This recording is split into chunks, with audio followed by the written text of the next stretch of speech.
အားလုံးပဲမင်္ဂလာပါ UK Match Day ရဲ့ Facebook နဲ့ YouTube Channel ကနေကြိုဆိုပါရစေဒီတစ်ပတ် England Premier League နဲ့တခြားဥရောပ League ပွဲစဉ်တွေအပြီးမှာဥရောပ Champions League ပြိုင်ပွဲရဲ့ပွဲစဉ်3ကိုကံပါပါဒီတစ်ပတ်ကြားရက်မှာတော့ဥရောပ Champions League ရဲ့ပွဲစဉ်3အဖြစ်အင်္ဂါနေ့မှာရောဗိုလ်ရုပ်နေ့မှာရောပွဲကြီးပွဲကောင်းတွေရှိတယ်ထို့သဖြင့်အင်္ဂါနေ့မှာဆိုရင် Real Madrid နဲ့ Inter Milan တို့ရဲ့ back to back ပွဲရှိတယ်ဒီတစ်ခေါက်ပွဲစဉ်တွေကတော့ပွဲစဉ်3နဲ့ပွဲစဉ်လေးကအပြန်အလှန်ကံပါဗျာဘက်မှာ Atlanta နဲ့ Liverpool ရှိတယ်ဆိုတော့ဒီတစ်ပတ်ကံမဲ့ပွဲထဲမှာ Lokomotiv Moscow နဲ့ Atletico Madrid Shakhtar Donetsk နဲ့ Mönchengladbach ပြီးတော့မှ Porto နဲ့ Marseille Salzburg နဲ့ Bayern Munich Manchester City နဲ့ Olympiacos Midtjylland နဲ့ Ajax နဲ့ Real Madrid နဲ့ Inter Milan တို့ပဲဖြစ်ပါတယ်နံပါတ်1အနေနဲ့ကျွန်တော်တို့ပြောချင်တာက Atlanta နဲ့ Liverpool ပါ Atlanta နဲ့ Liverpool ကတော့တကယ့်ကိုကြီးကောင်းမဲ့ပွဲအထူးသဖြင့် Jurgen Klopp ရဲ့အသင်းကတော်တော်လေးကိုခြေစွမ်းပြန်တည်ညာလာပေမဲ့ကျွန်တော်တို့ခံစစ်ပိုင်းမှာတော့ပြောစရာတွေအများကြီးရှိတယ်ဒါပေမဲ့သူတို့နိုင်ပွဲတွေဇက်တိုက်ပြန်ရနေတယ်နှစ်ပွဲဆက်တစ်ပွဲတည်တစ်ပွဲရှုံးပြီးတဲ့အချိန်မှာသူတို့နေစပြီးတော့ return လေးပြန်မှန်လာတယ်အထူးသဖြင့်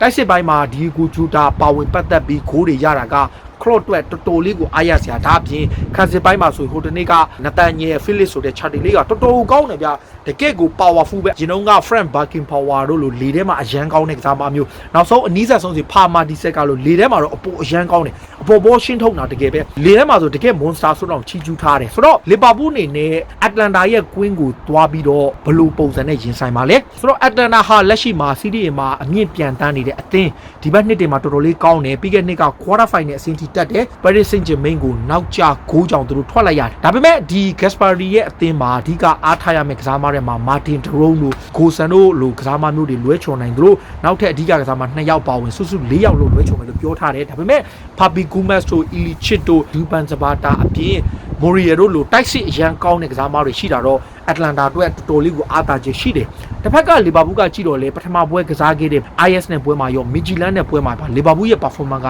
100% သူတို့ရဲ့ level အဆင့်တန်းကိုမရှိဘူးဒါပေမဲ့နှစ်ပွဲလုံးကို clean sheet ရထားတယ် away from home ရော home မှာရောဆိုတော့အထူးသဖြင့် Liverpool မှာ form အရန်ကောင်းနေတာက Mohamed Salah ပါ Sadio Mane ကပျောက်သွားလိုက်ဂိုးပြန်သွင်းလိုက်ဒါပေမဲ့ consistently ဂိုးသွင်းနေတာက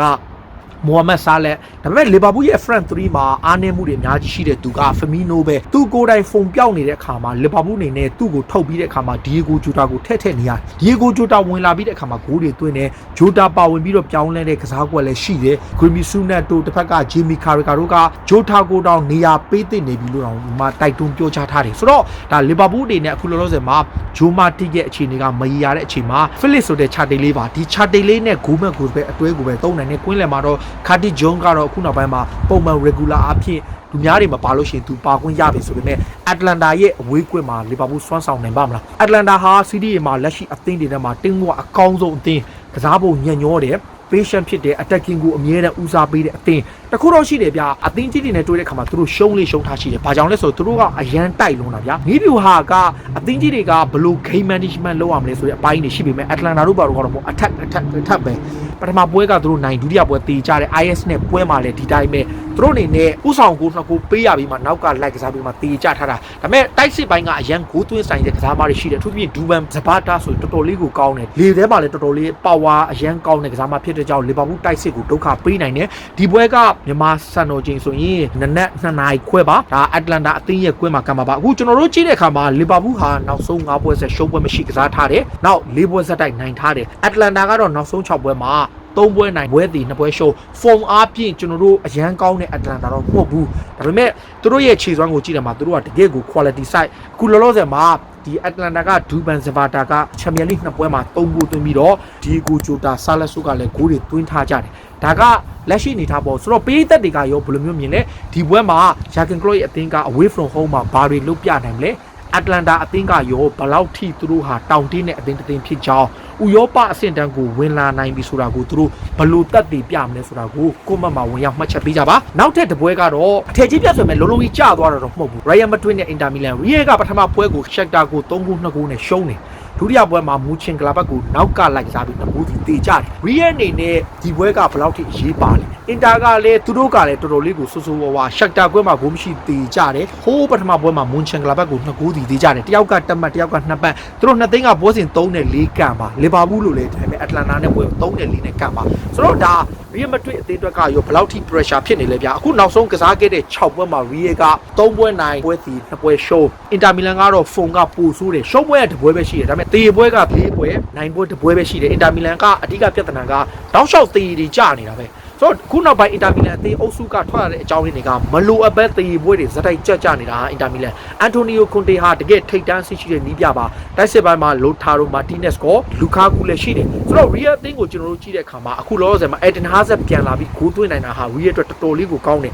ဒီပွဲမှာကျွန်တော်ထင်တော့ကယ်ရင်ဘန်ဇီမာရဲ့မာကိုအဆန်စီယိုနဲ့အက်ဒင်ဟာဇက်ကိုပဲတွဲပြီးတော့နောက်ကွင်းလဲမှာတော့ကျွန်တော်တို့သူအားထားနေတဲ့ဒီဗယ်ဗာဒီနဲ့ကက်ဆမီရိုအတွဲကိုဒီတစ်ခေါက်တော့ကျွန်တော်တိုနီခရူနဲ့ပွဲထွက်လာနိုင်ပြီးတော့ခန်းစစ်ကတော့ဆာချူရာမိုစ်နဲ့ရာဖီယယ်ဗရန်ကိုပြန်သုံးပွဲရှိတယ်အင်တာကတော့အခုလောလောဆယ်မှာ3 back formation ရအက်ရီဆင်နဲ့သူ့အတင်းမှာမဝင်ဘူးခန်းစစ်ကအတွဲကအင်တာမီလန်ကဘဲကောင်းနေသုံးနေမှန်းကိုမသိဘူးဒါပေမဲ့အခုရီယယ်မက်ဒရစ်ရဲ့ကစားမဟောင်းလေးဟာကီမီကသူ့ရဲ့အသင်းဟောင်းကိုပြန်ရင်ဆိုင်ရမှာဘယ်ဘက်ချက်မှာအက်ရှလီကညာဘက်ချက်မှာဟာကီမီနဲ့ကွင်းလေကလည်းအပြောင်းလဲတွေနဲ့တိုးတက်မှုတော့ရှိတယ်ဆိုတော့အင်တာမီလန်အသင်းကအာထူရိုဗီဒါတို့ဘာလို့လဲခေါ်ထားတဲ့အတွက်ကြောင့်ပွဲကတော့တကယ်ကိုအကျိတ်နဲ့ရှိမှာပါဒီနှစ်သင်းကအင်တာဟာနောက်ဆုံး၄ပွဲဆက်ရှုံးပွဲမရှိကစားထားပေမဲ့တေပွဲတွေများတယ်သူစပြည့်အင်တာဟာ away from home ကစားတဲ့ပွဲမှာနောက်ဆုံး7ပွဲရှိရှုံးပွဲမရှိဘူးအဲ့တစ်ချက်ကတော့တကယ်ကိုအမခန်းအခြေအနေပါအင်တာနဲ့ရီယယ်ကအခုမတွေ့တဲ့လောက်ပဲအဲ့အတွက်ကြောင့်သူတို့နှစ်သင်းရဲ့အခြေအနေကတော်တော်လေးခံမှန်းရခက်တယ်ခြေစွမ်းရကြည့်ရင်အင်တာမီလန်ဟာရီယယ်မက်ဒရစ်ကိုမရှင်းနိုင်ဘူး။ဘာကြောင့်လဲဆိုတော့ရီယယ်ကကစားပုံဆိုးဆိုးဝါးဝါးချန်ပီယံလိမှာဖြစ်ခဲ့ပေမဲ့သူတို့က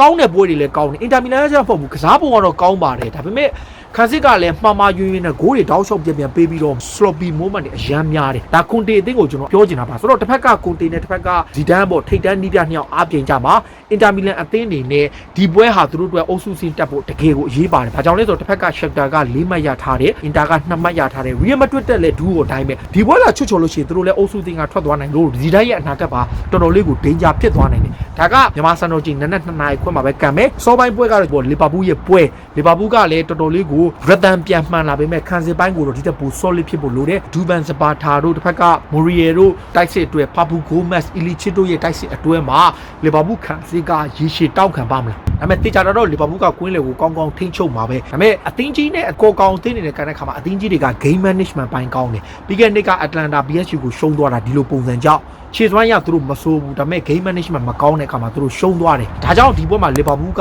ချန်ပီယံဟောင်းလည်းဖြစ်တယ်အတွေ့အကြုံများတော့သူတို့အနေနဲ့အသာစီးရနိုင်တယ်ဒါပေမဲ့ပွဲကတော့အကျိတ်နဲ့ရှိမယ်ဆိုတော့ပရိသတ်တွေကိုမေးချင်တာကအတ္တလန်တာနဲ့လီဗာပူးရဲ့အဝေးကွင်းကပွဲမှာဘယ်လိုရလဒ်မျိုးဖြစ်မလဲယာဂန်ကလော့ရဲ့အသင်းကဘာတွေဘယ်လိုပြောင်းလဲပြစ်နိုင်လဲစိတ်ဝင်စားတဲ့ Real Madrid နဲ့ Inter Milan ပွဲကရောဘယ်လိုမြင်လဲ Santiago Bernabeu မှာ Real Madrid အနေနဲ့ struggle ဖြစ်နေတာကိုချန်ပီယံလိနှစ်ပွဲဆက်နိုင်ပွဲမရတာကိုအဆုံးသတ်နိုင်မလား Inter ကလည်းဒီတိုင်းပဲအဲ့ဒီရလဒ်အတိုင်းအဆုံးသတ်နိုင်လားပရိသတ်တွေအနေနဲ့ကျွန်တော်တို့ရဲ့ကိုမတ်မှာဝင်ရောက်မှတ်ချက်ပေးကြပါလို့ပြောရင်းနဲ့ဒီကနေ့အစီအစဉ်ကိုဒီမှာပဲဆုံးသက်ပြစေအားလုံးကိုကျေးဇူးတင်တယ်နော်